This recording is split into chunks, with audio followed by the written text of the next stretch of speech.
আসসালামু আলাইকুম। সুপ্রিয় শিক্ষার্থী বন্ধুরা, কি অবস্থা? কেমন আছি আমরা সবাই? আশা করি সবাই ভালো আছি। তো আপনাদের দোয়াতে আমি আছি আলহামদুলিল্লাহ ভালো। তো আপনারা জানেন ইতিমধ্যে আমি আ অলমোস্ট কয়টা লেকচার শেষ করেছি? ২০ টা লেকচার কমপ্লিট করেছি। তো আজকে আমাদের ২১ নাম্বার লেকচারটা আমরা পড়ব। ২১ নাম্বার ভিডিও।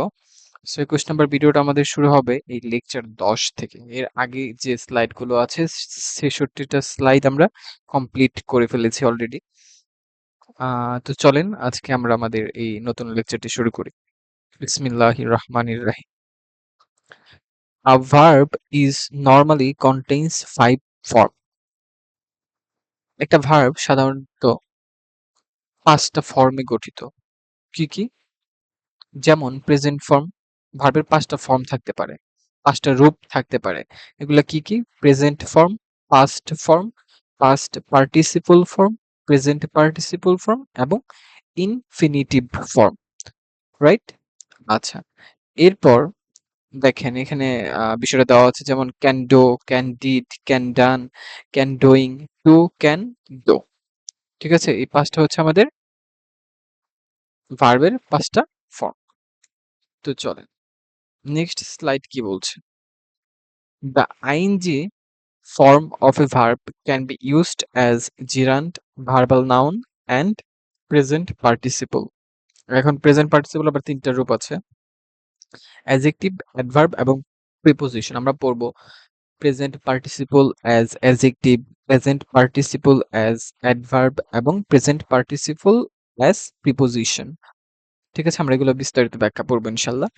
এরপর they are also used in continuous tense. তারা কন্টিনিউয়াস টেন্সেও ব্যবহৃত হতে পারে। আমরা জানি টেন্স কত প্রকার বলেন তো? টেন্স হচ্ছে মূলত ৩ প্রকার। Present tense, past tense, future tense. আর এগুলোর আবার ভাগ আছে যেমন present indefinite, continuous, perfect, perfect continuous. আমরা এগুলো পড়বো ইনশাআল্লাহ সামনে। তো আজকে আমাদের যে লেকচারটা আমরা শুরু করবো ইনশাআল্লাহ সেটা হচ্ছে জিরান। What is জিরান্ড? যদি কোয়েশ্চেন আসে যে what do you mean by gerund? Gerund is the ing form of a verb that functions as a noun. এই ৮ টা বিষয় ক্যারেক্টারিস্টিক্স আমাদের জানা লাগবে জিরান্ড সম্পর্কে।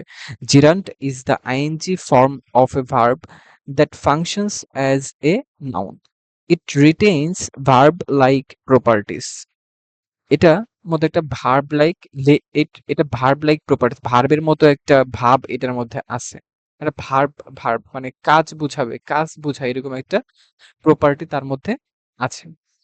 A gerund can be modified by an adverb or adverbial phrase.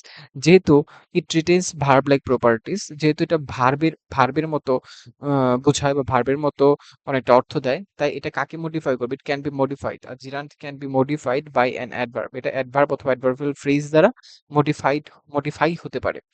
It can adopt a direct object. এটা কি করে? এটা ডিরেক্ট অবজেক্টকে ধারণ করে। আচ্ছা। এরপর হচ্ছে আ আর gerund is always singular. Gerund সবসময় সিঙ্গুলার হবে। জিরান্ড সবসময় সিঙ্গুলার হবে। এটা কখনো প্লুরাল হবে না। As subject it can adopt a singular verb. যেহেতু জিরান্ডটা অলওয়েজ সিঙ্গুলার হয়, তাই এটা কোন ধরনের ভার্ব অ্যাডপ্ট করবে? সাবজেক্ট হিসেবে এটা অলওয়েজ সিঙ্গুলার ভার্বই অ্যাডপ্ট করবে। আর gerund can never ever adopts article. Gerund কখনোই আর্টিকেল অ্যাডপ্ট করে না, গ্রহণ করে না। আর জিরান্ড ইজ নরমালি অ্যাবস্ট্রাক্ট। একটা হচ্ছে কনক্রিট যেগুলো দেখা যায়, ছোঁয়া যায়, রং আছে, প্রাণ আছে। আর আর অ্যাবস্ট্রাক্টে হচ্ছে ধরা যায় না, ছোঁয়া যায় না, রং নাই, প্রাণ নাই। এটা অনুভব করতে হয়, ফিল করতে হয়। তাহলে জিরান্ড সম্পর্কে আমরা যে ৮ টা ক্যারেক্টারিস্টিক্স পড়লাম মাই ডিয়ার স্টুডেন্ট, আমরা কি বুঝতে পেরেছি? এগুলো খুবই ইজি কিন্তু বিষয়গুলো। আমরা এক্সাম্পল গুলো দেখি ইনশাআল্লাহ তাহলে আমরা বুঝতে পারবো। আরেকটা বিষয় কি বলেছে? A gerund can be replaced by noun, pronoun and noun phrase. A gerund can be replaced by noun, pronoun and noun phrase. যেহেতু এরা সাবজেক্ট হিসেবে বসতে পারে, তাই জিরান্ডকে আমরা নাউন, প্রোনাউন অথবা নাউন ফ্রেজ দ্বারা রিপ্লেস করতে পারি। ঠিক আছে? তো চলেন। দেখেন কি বলেছে? Painting is my passion. Painting মানে ছবি আঁকা হয় আমার শখ, ইচ্ছা। তাহলে পেইন্টিং, পেইন্ট ভার্ব ছবি আঁকা, এর সাথে আইএনজি হইছে। এখন এই ভার্বের সাথে আইএনজি যুক্ত রূপটা আমাদের কি হিসেবে কাজ করবে? জিরান্ড হিসেবে কাজ করবে। যেহেতু যেহেতু জিরান্ট সাবজেক্ট হিসেবে বসে, এবং it can adopt singular verb. এটা সিঙ্গুলার ভার্ব অ্যাডপ্ট করে। আচ্ছা, আমরা বৈশিষ্ট্যগুলোর সাথে সাথে মিলায়ে পড়বো। যেমন painting is my passion.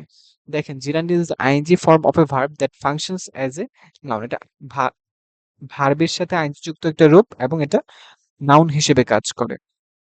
Right? Noun হিসেবে কাজ করে। পর ইট রিটেইনস ভার্ব লাইক প্রপার্টিস। পেইন্টিং, ছবি আঁকা। তাহলে এটার মধ্যে একটা ভার্ব লাইক প্রপার্টিস আছে। ভার্বের মতো একটা ভাব আছে।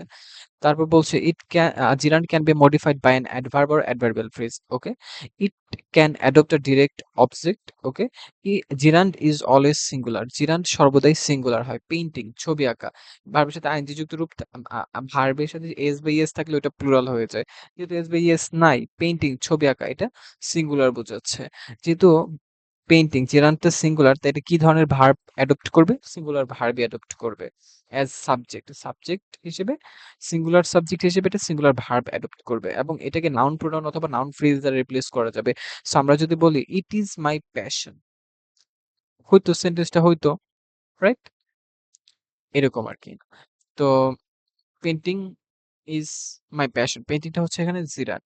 একইভাবে দেখেন গ্যাম্বলিং ইজ আ নেফারিয়াস অ্যাক্ট। মানে গ্যাম্বলিং মানে জুয়া খেলা হয় একটা জঘন্য ধরনের কাজ। তো গ্যাম্বলিং এটা একটা গ্যাম গ্যাম্বল হচ্ছে জুয়া খেলা।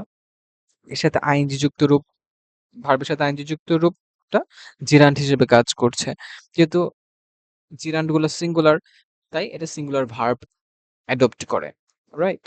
এরপর দেখেন, ব্রাউন হেটস গ্যাম্বলিং। ব্রাউন, আচ্ছা, আমরা গ্যাম্বলিং এর জায়গায় যদি বসাইতাম ইট ইজ আ নেফারিয়াস অ্যাক্ট। ইহা হয় একটা জঘন্য কাজ। রাইট? প্রোনাউন দ্বারা রিপ্লেস করা যাচ্ছে, তার মানে এটা হচ্ছে আমাদের কি বলেন তো? Gerund. Brown brown hates gambling. Brown জুয়া খেলা ঘৃণা করে। আমরা যদি বলি ব্রাউন হেটস ইট, রিপ্লেস করা যাচ্ছে। সো মাই ডিয়ার স্টুডেন্ট, এটা কি হবে আমাদের বলেন তো? এটা হবে আমাদের জিরাত। Teaching is no more noble profession. হ্যাঁ, মানে শিক্ষকতার চাইতে বা শিক্ষা দেওয়ার চাইতে মহৎ কোনো পেশা নাই। আর কোনো মহৎ পেশা নাই শিক্ষকতার চাইতে।